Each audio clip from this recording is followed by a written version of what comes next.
Everybody is welcome to this channel Smile.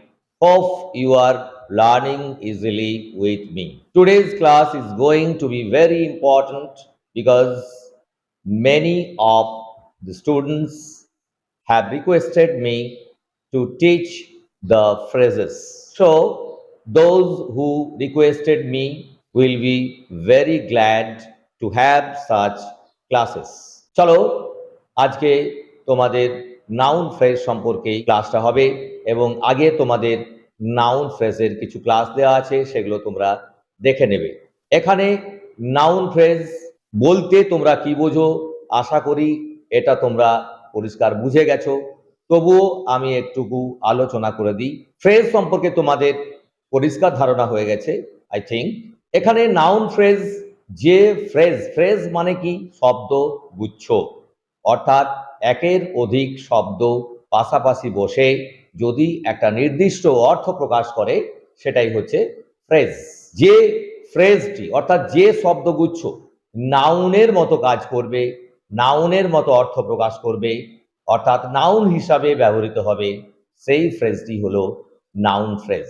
সেরকম ফ্রেজের কতগুলো condition maintain করতে হয়। সেগুলো কি কি? ফ্রেজ হতে গেলে তার মধ্যে কোনো সাবজেক্ট থাকবে না, ফাইনাইট ভার্ব থাকবে না, অবজেক্ট থাকবে না। এটা তোমাদেরকে মাথায় রাখতে হবে। আর সেটাই হবে নাউন ফ্রেজ, যে শর্তগুলো মেনে চলবে এবং নাউনের মতো ব্যবহৃত হবে, সেগুলিকেই বলবো নাউন ফ্রেজ। চলো আজকে সেই কতগুলো নাউনকে নিয়ে কিভাবে নাউন ফ্রেজ তৈরি হচ্ছে সেগুলো নিয়ে আলোচনা করি। দুটো নাউন পাশাপাশি বসে আমরা মাঝখানে হাইফেন দিয়েও নাউন ফ্রেজ তৈরি করতে পারি। এই নাউন ফ্রেজগুলোকে কম্পাউন্ড ওয়ার্ডও বলা যেতে পারে। ফার্স্ট নাউন হাইফেন প্লাস দ্বিতীয় নাউন দিয়ে একটি শব্দগুচ্ছ তৈরি হলো এবং সেই শব্দগুচ্ছটি হলো নাউন ফ্রেজ। এগুলো নিয়ে আলোচনা করছি। আরেকটা বিষয় আলোচনা করছি যে কখনো কখনো কিছু নাউন ফ্রেজ আছে যেগুলো কোনো নির্দিষ্ট ধারা অনুযায়ী হয় না, সেগুলো হচ্ছে কালেকটিভ নাউন। সমস্ত কালেকটিভ নাউনই কিন্তু নাউন ফ্রেজ। এই দুটো পার্টই আজকের ক্লাসে আমি আলোচনা করতে চলেছি। আজকে আমার সাথে সুভদ্রা উপস্থিত আছে। তোমাদেরকে ও এক একটা ফ্রেজ বলবে, ও জেনে গেছে এগুলো। তোমরা খাতা পেন নিয়ে রেডি হবে এবং এগুলো লিখে নেবে। Subhadra, how are you? I am well, sir. Now you will have to say the phrases. Do you know it? Yes. Okay, let's start. Okay. First example.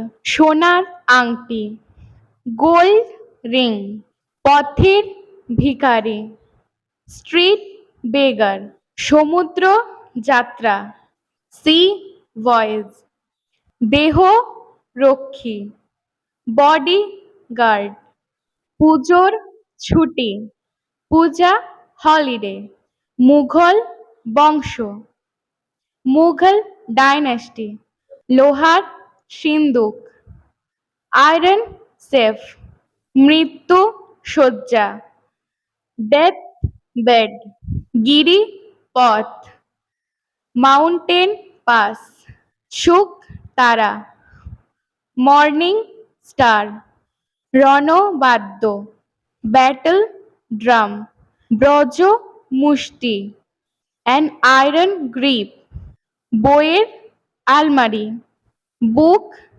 case.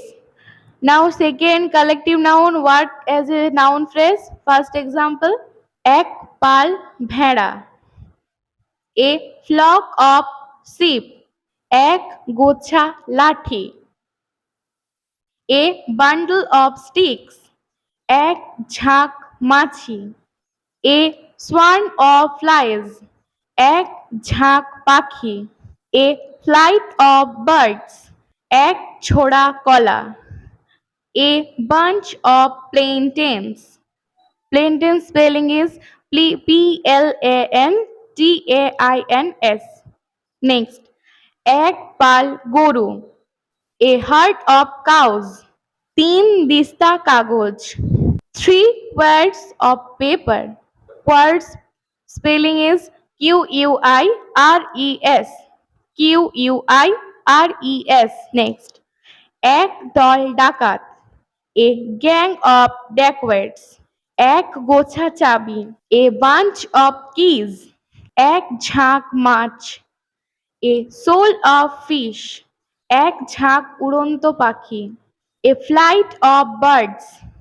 এক আঁটি ধান, a sheaf of paddy. Sheaf spelling is SHEAF. SHEAF. Next. এক জোড়া জুতো, a pair of shoes.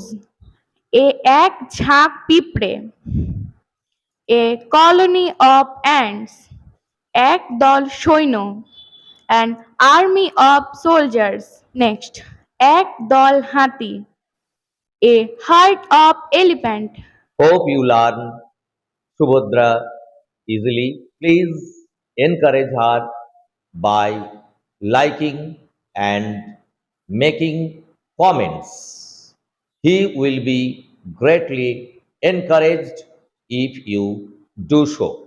I request those who have not subscribed this channel, please do subscribe instantly. And don't forget to keep a like. Okay, goodbye, tata.